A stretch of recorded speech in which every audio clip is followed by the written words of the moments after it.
اهلا بكم اعزائي المشاهدين، وسهره جديده ويوم جديد متسحر معانا. وبشكر الحاج بدر الاسواني ان انت كنت منورنا انت وفرقتك. ومساء الخير يا رشا عليكي ورمضان كريم عليكي. الله اكرم، ومساء الخير على كل مشاهدينا، ورمضان كريم وان شاء الله كريم على الامه الاسلاميه والامه العربيه كلها. تسمحوا لي ارحب بضيوفي، سعدنا ان يكون معانا الفنانه الشابه رانيا الملاح. مساء الخير يا رانيا، كل سنه وانت طيبه. انت طيبه.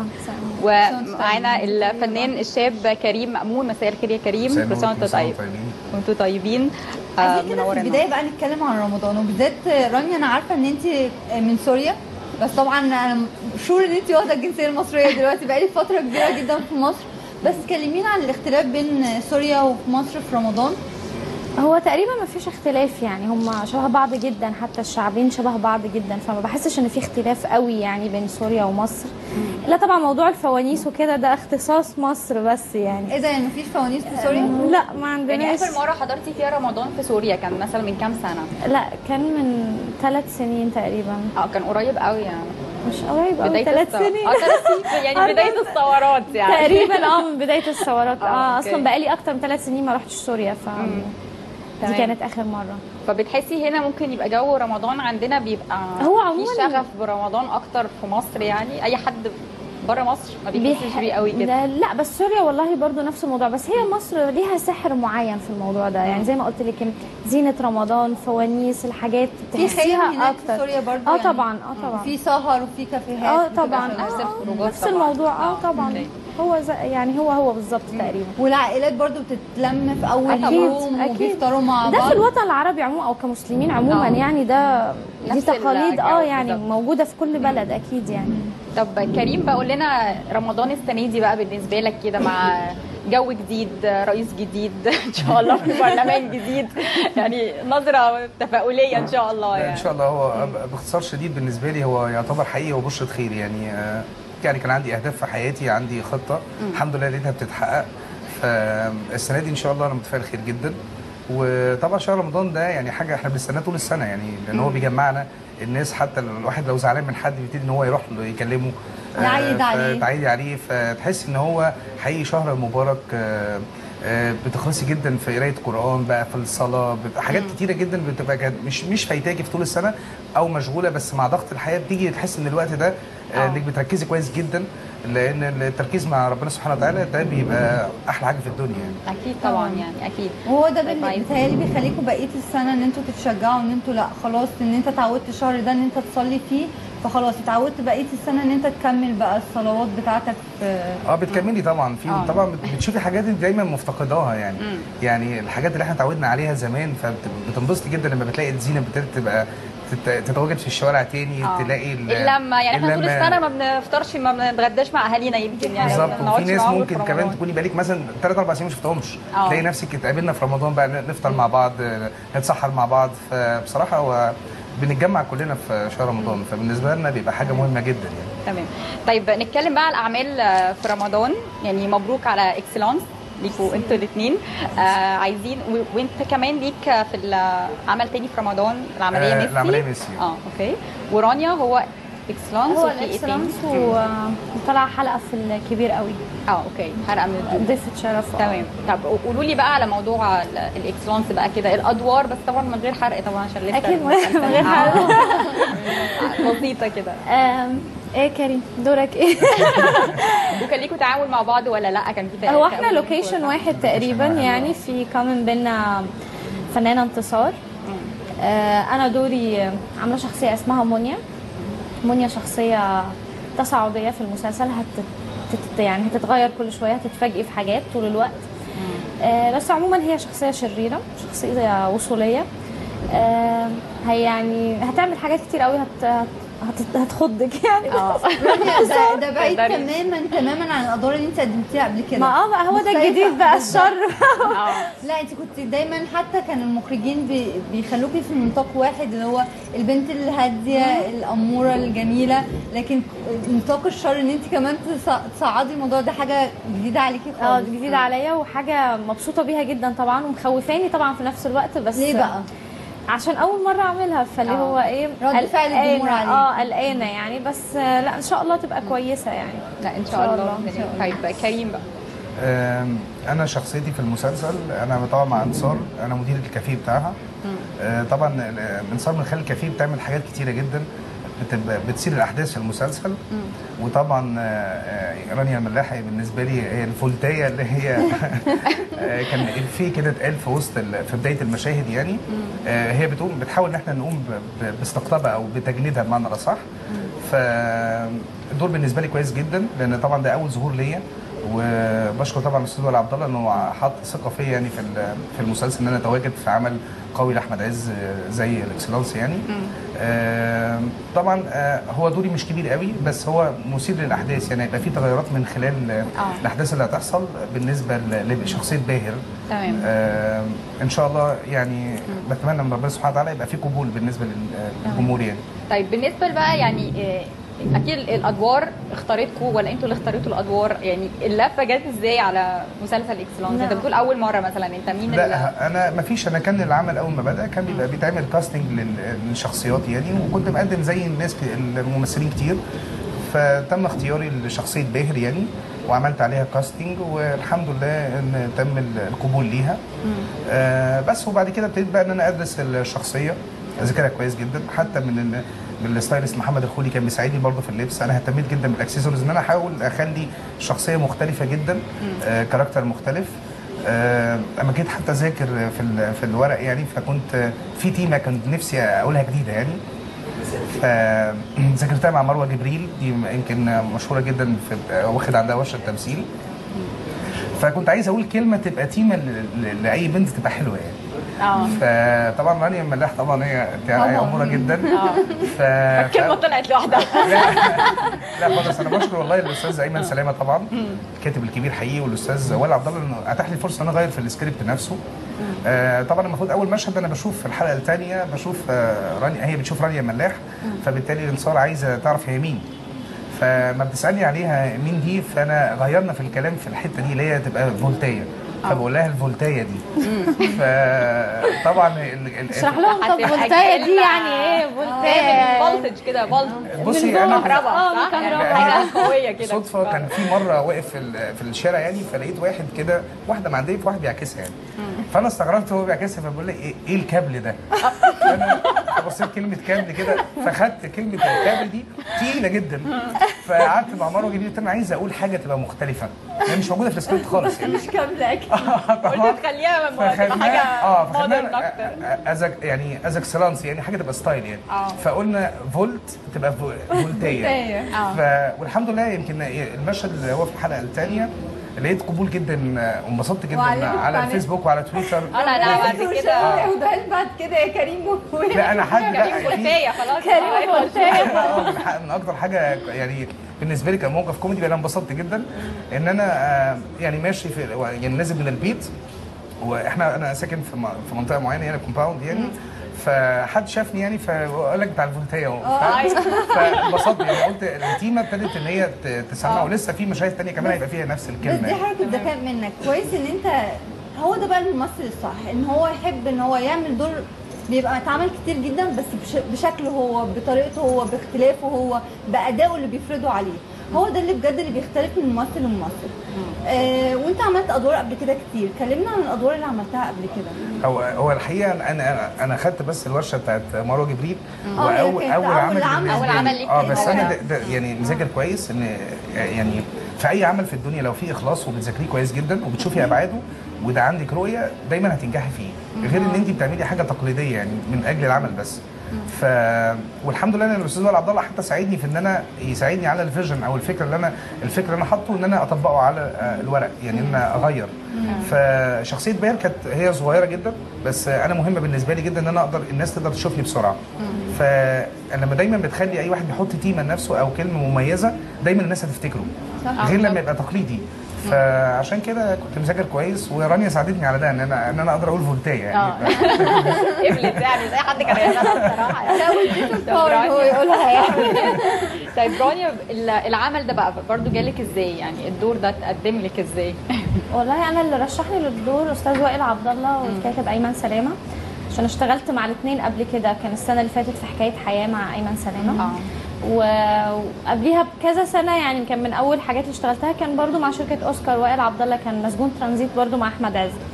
فهو كان الترشيح جه عن طريقهم ورحت وقابلتهم يعني حصل نصيب. اوكي. طيب والعمليه ميسي بقى برضو جه دورك، يعني غالبا ده اول عمل مختلف شويه، فانتازيا شويه نشوفه، فمشاركتك العمليه ميسي كان الاستاذ هاني عبد الله هو رشحني ليه. كانوا يعني عايزين كاركتر كظابط مخابرات امريكي، فالحمد لله ان انا كان الشكل قريب جدا من الشكل اللي هم محتاجينه مع نفس الكاركتر اللي هم كانوا عايزينها. فطبعا انا لما قريت الدور انا عاجبني جدا لان هو بيعتمد كله على كوميديا الموقف ما بيني وما بين ميسي اللي هو القرد. هو طبعا صوت الفنان احمد حلمي طبعا الجميل، واللي بيمثل الشخصيه اسمه محمد ابو السعود، ممثل شاطر جدا. وكان مساعدني جدا لان هو من اول ما انا شفته على الطبيعه يعني هو مختلف، ان هو مش ماسك عادي بيتلبس عادي، لا تحس ان هو حقيقي قرد حقيقي. تحركات محمد ابو السعود بتخليكي ان انت انك تضحكي جدا، وفي نفس الوقت انا المفروض ان انا كارهه جدا، فدايما اول ما بيقول اكشن ببقى خايف لان انا عمال اضحك. فانا ابتدي اخرج بره احاول انرفز نفسي جدا، افتكر حاجات تضايقني قوي، ودي من الحاجات اللي الواحد درسها يعني. اول ما يقول اكشن اروح داخل بالشكل اللي انا، عشان هو بيضحك يعني مهما انت تحاولي ان انت تتقمصي الشخصيه بتاعتك ما بتقدريش من الرياكشن بتاعت محمد وبالطريقه والحركات من نظراته. يعني انا بجد حاسه ان هو عامل نقله كمان في كوميدي او بشكل كوميدي بشكل مختلف. صح، طريقه يعني حاجه مختلفه، حاجه جديده علينا. وبعدين كانت ريسكي يعني من قبل ما يتعرض كانت ناس كتير معترضه حتى على البرومو بتاعه. ايه قرد ومسلسل وايه صوت. هو احمد حلمي كده دايما بيعمل حاجات بتبقى مختلفه فبعد ما ابتدى يتعرض لا الناس ابتدت تتجاوب معاه على الفكره كتير يعني. وهي كمان كانت انا يعني قبل ما اخش كان عندي امنيه اشتغل مع احمد عز واحمد حلمي. ما شاء الله محمود. وانت دعيت ايه بقى بسرعه؟ دعيت امتى بالظبط؟ وكريم عبد العزيز واحمد سقا دول اللي مستنيهم يعني. بس اول ما رحت ميسي انا فاكر احمد حلمي، فبعد كده لما رحت بقى بسال بقى هو فين احمد حلمي؟ قالوا لي لا هو صوت احمد حلمي. خلاص ضحك كويس ابدا بصوته يعني واحده واحده. انا لما شفت البروم بتاعه لقيت ان هو فعلا صوت احمد حلمي بس العين مش احمد حلمي. فانا كنت عندي فضول عايزه اعرف هو فعلا. خدت بالك من العين؟ ايوه لا ايوه عينيه فعلا، عينين احمد حلمي مش كده، وبرده رياكشناته مش زي الممثل ده فعلا. فكنت حاسه ان هو في حاجه غريبه، هو ده ناس احمد حلمي ولا لا؟ فكنت فعلا عمل. بصي هو انا المسلسل ده والله مش عشان انا متواجد فيه، بس هو حقيقي هيبقى انا بعتبره الحصان الاسود في الكوميديا. اولا واخد العائله كلها، شيك ستايل، حاجه جديده تركزي معاه، وبعد كده في قصه على الرغم من كل ده كمان في قصه. يعني في احيانا حاجات بتبقى كوميديه بس تحس ان مفيش موضوع، لا ده في موضوع. انا براهن عليه بجد كمان يعني من الفنانين المشهورين ان كل اعماله وراه رساله مش هيعمل مهمه حاجه يعني الا لما يبقى واثق ان هي حلوه يعني هتنجح. بالظبط اكيد. طيب احنا شايفين السنه دي يعني رمضان معروف على طول بالمسلسلات، هو يعني احنا زي ما قلنا شهر عباده والصوم والصلاه وكل حاجه، بس لا يخلو من المسلسلات، ما ينفعش رمضان ابدا. ومتهيألي كمان ما فيش فنان يعني ما بيستنى الفرصه دي، فرصه رمضان، علشان الاعمال وبتظهر بشكل كبير جدا. السنه دي شايفين ان في عدد المسلسلات يعتبر اقل من السنه اللي فاتت، يعني يبقى 10 مسلسلات، حاجه بسيطه بس حاجه كتيره مع الفرد. انا حاساها كتير قوي. هو كتير جدا، انا بقول اقل من السنه اللي فاتت بس مش حاجه كتيره يعني.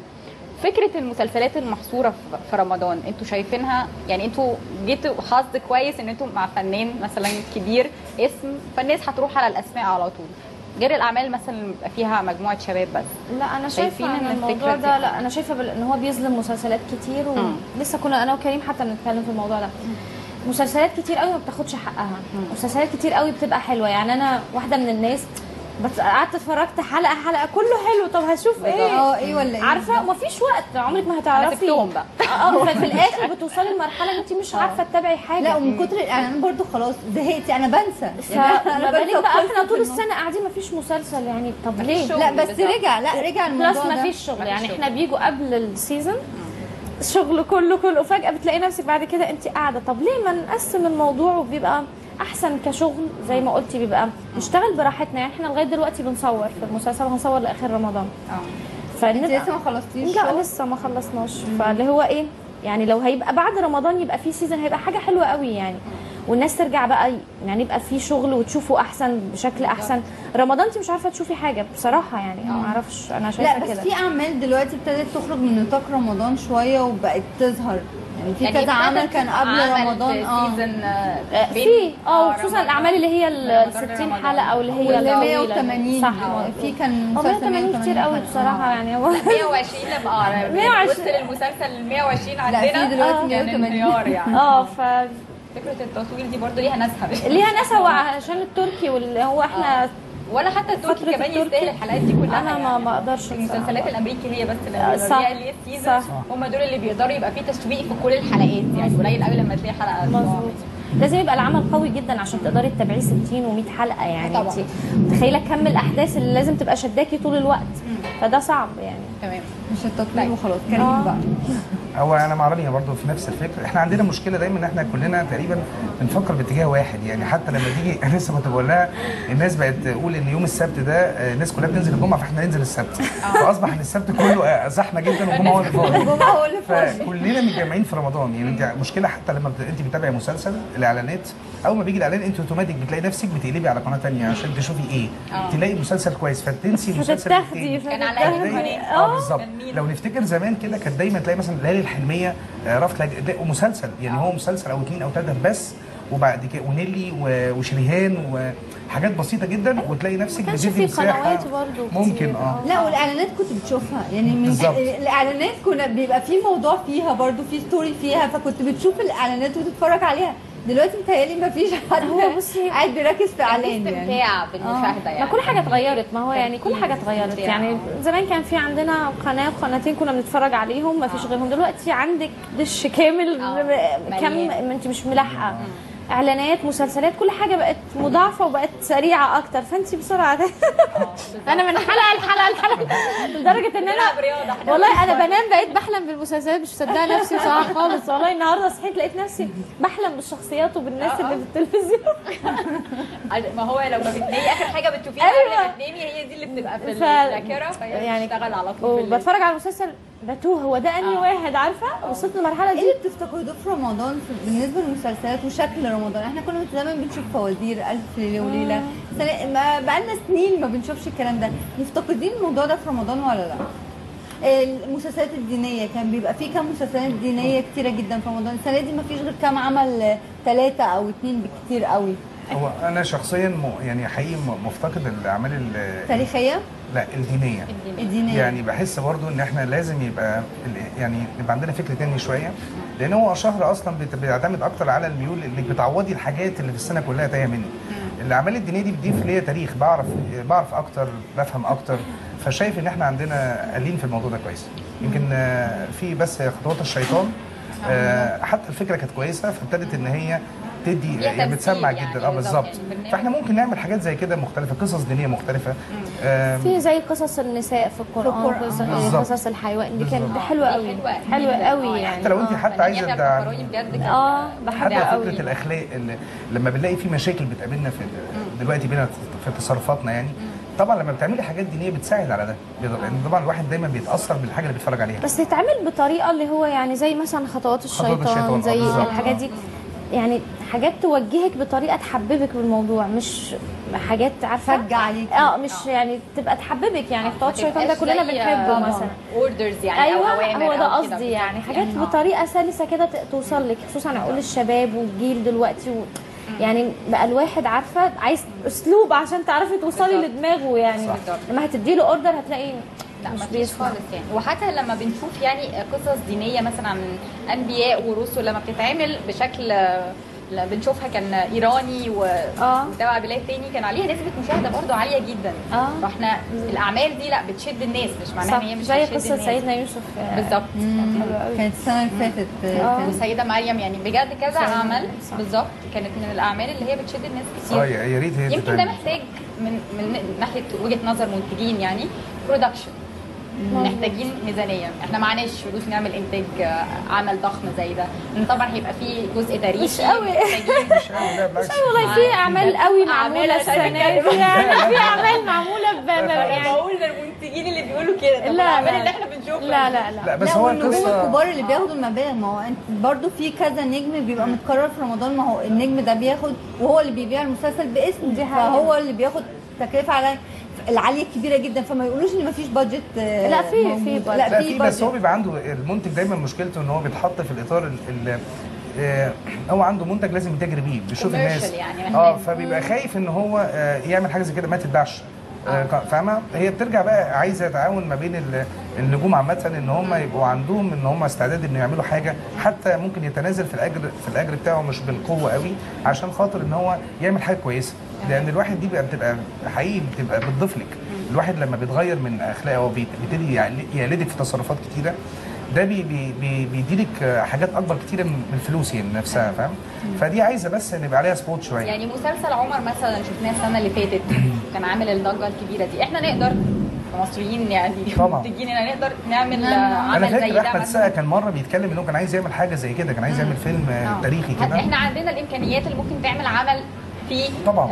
يعني عنصر الابهار ده، لان لازم طبعا الاعمال دي. والسنه دي انا مبهور جدا بالمسلسلات، لو حضرتك تشوفي التصوير بصراحة احنا يعني. اختلفنا كتير جدا. لا، مسلسلات. واختلفنا كمان عن المواضيع، يعني بدون قطع كلامك يا رانيا، احنا السنه اللي فاتت كنا بنشوف بس صوره واحده، ناس يعني عريانه وناس بتشتم، يعني احنا كنا طول رمضان. لا دي حقيقه، اغلبيه المسلسلات كان مضمونها يعني يا اما خناقه يا اما ناس بيقعدوا يتخانقوا مع بعض باسلوب مستفز، حتى الكاتيجوري اللي احنا مش متعودين عليه اللي هم لا السنه دي في ورق لا، حلو قوي. السنة دي بالظبط كويس. السنه دي في ورق بس حلو بالنسبه قوي. ليكوا بقى كجيل شباب، شايفين الفرصه ليكوا كانت السنه دي كويسه؟ مش يعني السنه اللي فاتت كانوا بيقولوا جيل الشباب استفاد جدا، السنه دي بقى حاسين انتوا مظلومين شويه؟ لا بصراحه حاسين انتوا مظلومين شويه في الاعمال اللي انتوا قدمتوها ولا لا؟ لا مش مظلومين، هو بس يعني برضو لسه يعني تحس ان الموضوع ما اخدتوش في محسوبيه برضه لسه. طبعا اكيد في اي شغل في الدنيا يعني للاسف في حياتنا عموما في كل لسه حاجه. الشلاليه زي ما بيقولوا دي موجودة. حقيقه، الشلاليه دي موجوده في كل حاجه للاسف يعني. بس مصيرنا يبقى عندنا شله نعمل شله نكبر كده. ورجعنا تاني ولسه مكملين مع ضيوفنا، معانا رانيا الملاح وكريم مأمون. ورانيا عايزين نعرف في الاول خالص بقى البدايه، سينما، تلفزيون. كانت بدايتي سينما، كانت مع الله يرحمه الفنان عامر منيب، كان فيلم الغواص. بعد كده كنت بشتغل، يعني انا اساسا كنت يعني بشتغل موديل يعني اعلانات، وكنت بحب الموضوع ده جدا. من 3 سنين تقريبا ابتديت اشتغل في الدراما يعني، او ابتديت اركز عموما يعني. في الاول خالص ما كنتش مركزه، كان الموضوع بالنسبه لي مجرد عارفه هوايه كده بقى، لسه بتكتشفي نفسك لسه يعني ما كانش ربنا اصلا في دماغي يعني، كنت لسه في الجامعه وكنت فمش مركزه خالص يعني، ما كانش في دماغي. بس يعني. انت الدراسه ما لهاش لا خالص، انا دارسه اعلام اصلا قريب برضه قريب بس يعني ما كانش في دماغي خالص موضوع التمثيل خالص يعني، هو كان صدفه بحت. طب صدفه كانت ازاي بقى؟ جت ازاي؟ عشان عندي صاحبتي بتشتغل يعني موديل، هي لبنانيه بس عايشه هنا يعني مع اهلها من زمان يعني، معاهم جنسيه يعني مصريه، فهي بتشتغل موديل. وكان بيتعمل فيلم عامر منيب، فقالت لي رانيا انت ليه ما بتروحيش الكاستنج؟ قلت لها لا انا كده يعني عارفه. قلت لها لا، قالت لي طب بس اديني صوره قلت لها جربي يعني. قالت لي هم عايزين حد مواصفات، قلت لها لا ماليش فيه خالص. قالت لي بس هاتي صوره كده بالظبط. خدت الصوره ومش عارفه ايه، وبعد كده لقيت مدير الانتاج تقريبا او حد مساعد مخرج مش فاكره حتى يعني بيكلموني. انا كنت واخده الموضوع كله تسليه يعني هو صغيره ومش فاهمه اصلا يعني واخده الموضوع كده عارفه. فلقيتهم كلموني وفجاه لقيت نفسي بصور، فجاه لقيت نفسي في الموضوع اصلا وانا مش فاهمه حاجه خالص. اوكي لقيت نفسي كويسه شويه شويه طبعا يعني، مش زي دلوقتي يعني. بعد كده اخدتي بقى كورسز، دخلتي ورش؟ لا ما خدتش كورسز بصراحه بس اشتغلت كتير. وحسيت ان انا لما اشتغلت كتير بقى عندي يعني خبره طبعا يعني، اشتغلت كتير قوي. خصوصا الاعلانات خلي بالك بتديكي برضو مهمه جدا يعني. انا عملت اعلانات كتير جدا وعلى مدى طويل قوي، فخدت خبره كتير يعني في الموضوع ده. وبعد كده اشتغلت كتير، فلقيت ان انا كل سنه او كل عمل بشتغله ببقى احسن بكتير من الاول.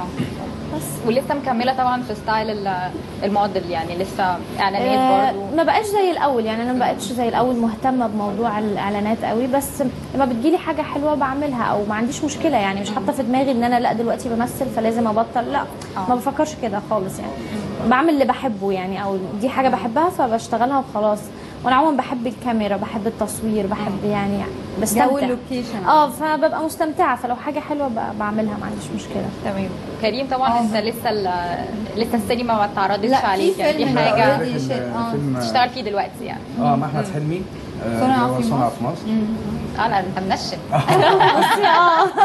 انا عايزه اعرف الاصرار ده يعني ازاي يعني.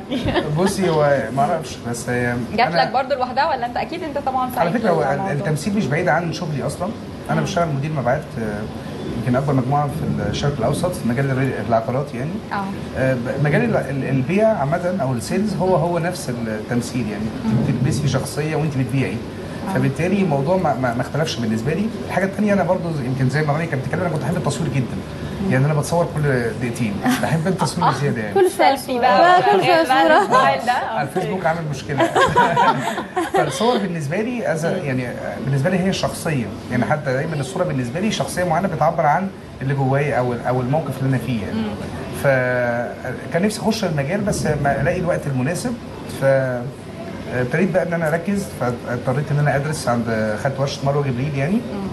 ابتديت اتحرك بقى في الكاستنج بقى في كذا مسلسل، والحمد لله ربنا وفقني يعني. تمام اوكي. لا كنت عايزه بس مش عايز تقول لنا حاجه على الفيلم اللي جاي دورك يعني. بص هو الفيلم طبعا ما ينفعش الواحد يتكلم عشان ما يتحرقش طبعا. بس هو احمد حلمي عامل فيلم قوي جدا، وعمرو سلامه المخرج طبعا يعني كمان فيبقى فيلم قوي، وبرده فكره جديده زي مشابهه لميسي، يعني حاجه ثانيه جديده برده. واحمد حلمي بصراحه ستايل عسل اسود بقى، صنع في مصر وعسل اسود ولا هو جو الانتقادات اللي احنا عايزينها؟ بصي هو لا، هي مش موضوع انتقادات بس. احمد هو بيعمل دايما، انا يعني في دراستي في مجال التسويق عامه، دايما الحاجه المختلفه هي اللي بتخلي الناس تتشد ان تشوفها. لكن الحاجه اللي هي التقليديه خلاص انت شفتيها كتير. فاحمد حلمي شاطر في ده، انه بيختار حاجه الناس ما شفتهاش قبل كده، وبيقدر جدا ان الناس جايه له تتفرج على فيلم. فلو كل حد بيفكر في ده كويس جدا، فالاعمال كلها تبقى كويسه، لان تخليني انا كمشاهد ان انا انزل لك واروح واقطع تيكت واقعد واتفرج واخد العيله معايا وكده. لو ما تحترمش التواجد ده مش حلو. هو بيحترم ده جدا، فبيركز فبيعمل عمل كويس. فبالتالي بتاخدي من الفيلم في رساله وصلت لك يعني. وفي موضوع، يعني افلام احنا كلها بيبقى فيها موضوع، بالظبط فيها موضوع قوي، موضوع مختلف كل مره. صح. رانيا، اغلبيه البنات طبعا قبل ما تيجي تمثل بتبقى بتتفرج على سعاد حسني واستعراضات وحاجات، فتقول لك لا انا امنيه حياتي ابقى زي سعاد حسني. طبعا اكيد. فكل البنات يعني ما فيش بلا استثناء.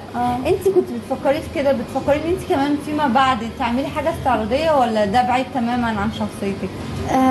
هو يعني هي طبعا انا بعشق سعاد حسني، بس انا يعني من انا وصغيره يعني بحب قوي شريهان. يعني انا شريهان بالنسبه لي الايكون بتاعتي، كنت بحبها يعني ستيل بحبها موت، بعشقها يعني. بس هو ما ينفعش تفكري ان انا عايزه ابقى زي، عشان عمر ما هيبقى في حد زي شريهان ولا عمر هيبقى في حد زي سعاد حسني. فكره الاستعراض، فكره ان انت بتمثلي باداء استعراضي، دي بتبقى لكل بنت نفسها كده برضه. يعني دخلت خلاص مجال التمثيل، انت بعيد تماما عن ده؟ لا ما بفكرش كده، تفكيري مختلف. انا بحب اعمل حاجه كوميديه، بحب اعمل حاجه في حته ثانيه. ما بحبش الاستعراضات والرقص والحاجات دي. دايما بحب اعمل حاجات بعيده عن شكلي، بعيده عن كاركتر ممكن الناس يتوقعوه مني يعني. طبعا انت شاركتي في سيت كوم قبل كده؟ لا ما عملتش. سوري، عملت، هو مش سيت كوم، هو ميني مسلسل يعني. بس لسه ما نزلش، اسمه شط VIP، كان مع رامي وحيد وعمرو عبد العزيز ودينا ابو السعود ومجموعه كبيره كده. بس ده كان اكسبكتد يعني، المفروض ينزل رمضان ده المفروض، بس اتاجل. ان شاء الله هينزل بعد رمضان. ده الى حد ما يعني الكاركتر بتاعي مش كوميدي، هو المسلسل لايت كوميدي. لايت كوميدي، بس يعني الى حد ما في شويه، بس لا مش ده برضو طموحي يعني. طموحي احمد حلمي يعني حاول تفهم يعني يعني يعني يعني خدها معاكي يا يعني فاهم كده يعني. وانت كمان يعني بتحب الكوميدي، ليه الشباب دلوقتي حابين ستايل الكوميدي ده مع انه مش سهل خالص، مش اي حد يقدر يقدم؟ بصي هو انك تحب الكوميدي دي، هو في ناس كتير تحب الكوميدي بس هي يعني بتيجي برضه تحب تعرف تقدمه، يعني بعد ده صعب. هي بترجع خلي بالك هتلاقي انطباع الناس اللي معاكي من صحابك يقول لك مثلا انت كوميديه، فادام انت الناس شايفاكي ده خلاص من صحابك او ناس قريبه منك او ناس مثلا دايره برضو قريبه، خلاص تبقى انت تنفعي. لكن ممكن تكون بتحب الكوميدي بس مش تنفعي تبقى كوميدي، لان ربنا سبحانه وتعالى هو خلق قبول لحد ناس معينه هي تبقى كوميدي، مجرد ما انت تقعدي معاها تضحكي رغم اي حاجه خالص، فهو ربنا خالق ده. فما تقدريش ان انت تصنعيه، ما تقدريش تعملي حاجه فيه مهما ان انت تحاولي انك تبقي كوميدي مش تبقي كوميدي. طيب يعني انت لو اتعرض عليك دور كوميدي، اي نوع كوميديا تفضله ان انت تقدمه؟ اللي هو الاحترام. يعني انا بحب دايما العمل البناء، يعني ما بحبش اي حاجه كوميديا الموقف يعني. كوميديا الموقف بالظبط. ده انا قصدي عليه يعني. بس تعبير خنيق، بس يعني ما بحبش حاجه تبقى موقف بس بشكل محترم، ممكن يبقى موقف بس يبقى فيه حاجات خارجه شويه عشان يضحكوا، بيبقى هو ده قصده. انا بالنسبه لي الاعلام ده رساله، فادام انا الناس شايفاني فاكيد لو الناس حبتك ممكن ترتبط بيكي يبقى هتقلدك، فبالتالي لو انا بعمل حاجه كويسه الناس هتقلدني في الكويس، فانا بفكر بقى اسيب رساله كويسه ولا ما اسيبهاش، ده المهم بالنسبه لي ان شاء الله. وده اللي بيخليك في اختياراتك الفتره الجايه هتبقى دقيق جدا في المواضيع، مش هتكرر نفسك زي ما انت عملت شخصيه الضابط مثلا قدمتها بشكل مختلف، الشخصيه اللي انت قدمتها برضو في اكس مامز في الاكس مامز فقدمتها اللي هو دور الويتر قدمتها بشكل مختلف تماما. حاسس ان فعلا الادوار اللي انت هتيجي هتقدمها بشكل مختلف تماما وتسيب بصمه ان شاء الله. يعني على قد ما بقدر ان انا بحاول ان انا لما يكون في دور شايفه ان هو عادي بالنسبه لي فبذاكره كويس واقدر ان انا هقدر اخلق منه حاجه، يعني دي شخصيتي اصلا طبيعيه، يضيف يا ما اعملش. بس يا كريم في ناس تقول لك لا دي بداياتي يبقى لا لازم اخد يعني اشتهر الاول واعمل انتشار بالظبط واعمل انتشار. شايف الناس اللي بتعمل ده صح ولا غلط؟ ولا من وجهه نظرهم هي ممكن يقدروا يعملوا ده؟ انهي مدرسه يعني؟ انا مدرسه يعني بصي مش هقول لك ان انا يعني هو ربنا سبحانه وتعالى دايما هو كن فيكون، فانا بمشي بالحاجات بمبادئ، عندي مبادئ، فانت مش لازم ان انت تعملي انتشار قوي عشان تتعرفي، بالعكس انت ممكن من دور صغير جدا من مشهد واحد ناس بتعرفك، فده انت لو انت ماشيه مع نفسك كويسه جدا وعندك يقين ان ربنا سبحانه وتعالى هينجحك فانت هتنجحي. هي موضوع مساله يقين مش اكتر من كده، لكن مش موضوع على قد في ناس بتفكر بفكره ان انا لازم انتشر كذا كذا، لكن بالعكس انت برضه هتتعرفي بالحاجه الكويسه. هي حظ برضه. هو بيبقى انتشار للجمهور، الحظ خلي بالك والله اللي هم بحس كده الحظ كمان طبعا القبول ده اهم حاجه في الموضوع، اهم حاجه في الموضوع القبول طبعا اهم حاجه، ده مهم جدا يعني. فربنا سبحانه وتعالى هو اللي انا اسمع ان في ممثله كبيره جدا يعني من غير ذكر اسماء كل ما بتدخل لوكيشن بتيجي بتبوس الكاميرا الصبح. كلمي جد؟ والله اللي هو يعني الكاميرا دي بتحبها وهي يعني عارفه بما معناه ان انت السبب في ان الناس بيحبوني، الكاميرا قبلاها عارفه هو بيقول لك الكاميرا بتحب الشخص فهي دي حقيقه. انت ممكن تبقي قاعده تدخلي ورا الكاميرا تلاقي واحد تاني قدامك يعني. انا اشتغلت مع ناس كتير بتبقي قاعده معاهم اول ما بيدخلوا قدام الكاميرا بيتحولوا، بتشوفيهم بشكل تاني، عدسه الكاميرا بتوصل لك حاجه تانية عارفه، فهي بتبقى كده. مين النجوم اللي اشتغلتي معاهم يا رانيا وضافوا لك في الاعمال اللي انت اشتغلتي فيها؟ صراحه كل الحاجات اللي اشتغلتها او كل النجوم اللي اشتغلت معاهم يعني خدت منهم حاجات. طبعا الاستاذ مخرج كبير مجدي ابو عميره طبعا كنت مبسوطه جدا ان انا اشتغلت معاه، يعني كان حلم من احلامي ان انا طبعا اشتغل مع الكينج مجدي ابو عميره. برضو استاذ انا المفروض كنت طالعه مرات سناء شافع، برضو الاستاذ سناء شافع يعني استفدت منه كتير، استاذ في المسرح وغني عن التعريف طبعا. شريف منير طبعا برضو. عمرو سعد برضو لما اشتغلت معاه مسلسل خرم ابره، هو على الصعيد الشخصي حد محترم جدا وحد تعذب جدا في حياته يعني ولغايه ما يوصل يعني اللي هو فيه. مين كمان؟ ناس كتير مش عايزه انسى حد يعني مش عايزه انسى حد. طبعا احمد عز برضو من الناس المحترمين جدا برضو على الصعيد الشخصي ومن النوع اللي بيدي توجيهات يعني للناس بمنتهى الذوق، منتهى يعني بيساعد يعني اللي بيلاقي حد صغير او حد فبيجي بيقول لهم مثلا اعمل كذا سوي كذا عارفه. فهو حد برضو انا بحترم جدا حد يبقى نجم بس يبقى برضه في نفس الوقت مش تنك يعني زي ما اللي هو ايه، لا شافني مثلا بعمل حاجه رانيا اعملي يعني كذا هيبقى احلى، اللي هو بيساعد يعني هو كان بيعمل كده بصراحه معايا. وحتى استاذ شريف منير برضه بصراحه استفدت منه جدا يعني، كان طول الوقت عشان كانت مشاهدي معاه كتير فكان طول الوقت بيديني نصايح وانا كنت طبعا بسمع وبنفذ على طول يعني. بس طيب انا فاكره يعني دلوقتي بتتابعوا مثلا اعمال رمضان السنه دي ولا كل واحد الاعمال اللي هو بيشارك فيها بس؟ لا انا ما عنديش الحته دي، لا انا بتابع. قلت لك من شويه شفت المسلسلات كلها لدرجه ان انا ابدا يجي لي احلام وكوابيس بالمسلسلات. بتفضلي تشوفي مثلا لممثلين كبار باسمائهم ولا ممكن اعمال اللي فيها يعني جروب شباب مجموعه؟ انا اول حاجه بتشدني اول حاجه بتشدني لما اشوف اولا الممثل اللي بحبه يعني كلنا كل واحد عنده ناس بيحبهم وناس ما بيحبوهمش، ده العادي. بعد كده بيشدني يعني المخرج بيفرق معايا جدا، مخرج العمل وسكريبت بعد كده السيناريو. فالسنه دي في كام عمل بصراحه يعني ممتعين جدا وحلوين جدا يعني. مين شايفه ان هما فيهم اختلاف شويه، مقدمين صوره مختلفه؟ هو احنا من السنه اللي فاتت واللي قبلها شايفين شكل مختلف في الدراما بشكل عام. هو الصوره عموما مختلفه في كل المسلسلات السنه دي يعني حصل لها ابجريدنج فظيع بقى لها سنتين فظيع يعني، فالموضوع بقى مختلف تماما. اللي اهم من الصوره اللي هو انا بالنسبه لي اهم حاجه في اي عمل السكريبت، الحوار، القصه ذات نفسها بتتكلم عن ايه، دي اللي بتوصل يعني. في مسلسل انا معجبين يا مسلسل سجن النساء، ده بالنسبه لي قصه نيلي كريم متفوقه على نفسها بشكل غريب يعني، رغم ان هو معمول في حتت بسيطه ومفيش ديكور ومفيش اي حاجه والمسلسل بسيط جدا يعني، بس مسلسل يعني بصراحه روعه يعني. والاستاذه كامله يعني المخرجه كامله طبعا حد يعني تفاصيل يعني عارفه الاهتمام بالتفاصيل دايما بيوصل لك الاحساس كانك جوه الموضوع. وبالذات المشاهد دلوقتي بقى ذكي جدا، اللي هو ما بيبقاش بيهتم جدا باللوكيشن، بيهتم جدا بلبس الممثل يعني، بقى عنده ادراك ووعي، لا ان هو فاهم ان هو لا ما بقاش خلاص. دي كانت خلي بالك زي طفره كده فتره سنه ولا سنتين بس خلاص زهقنا يعني، عايزين وبعد يعني اللي بعده بقى عايزين نشوف قصه نشوف حاجه يعني. زي ما احنا بقالنا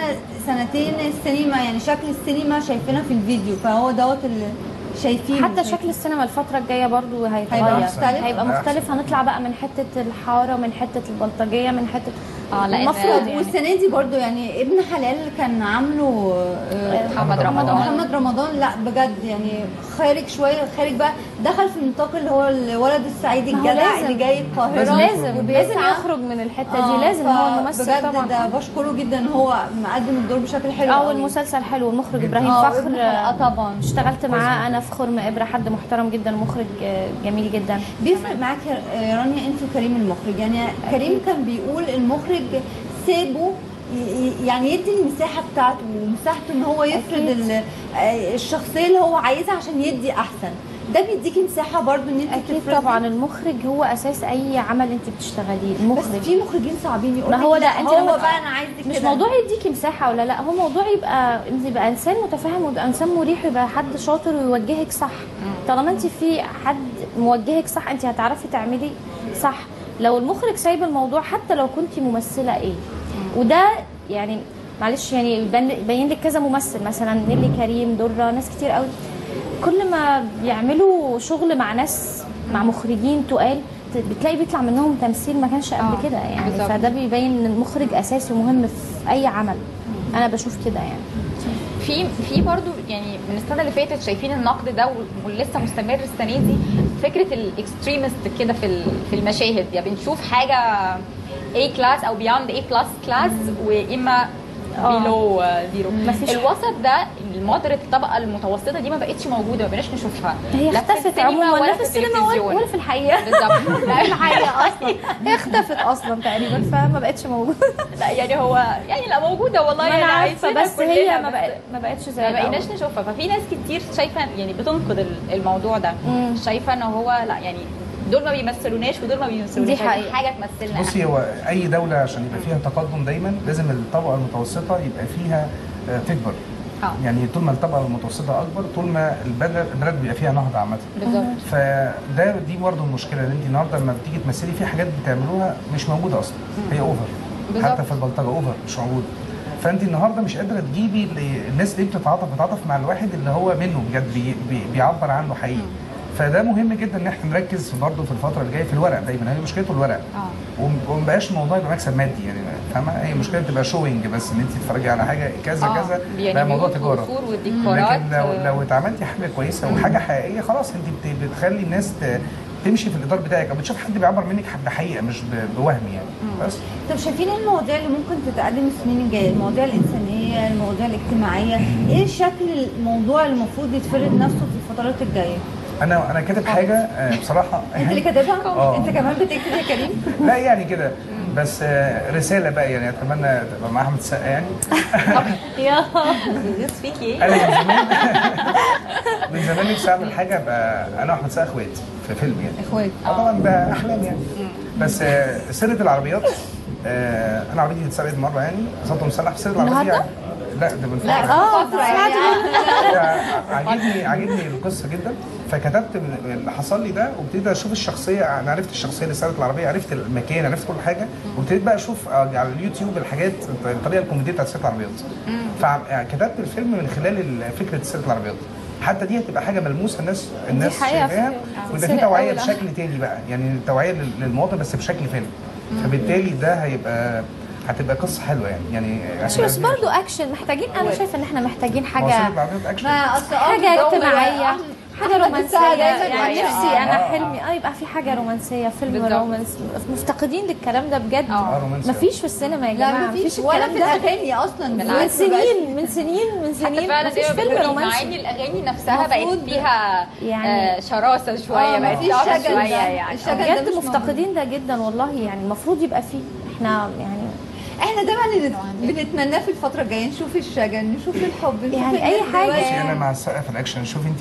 اشوف بقى حد في الرومانس.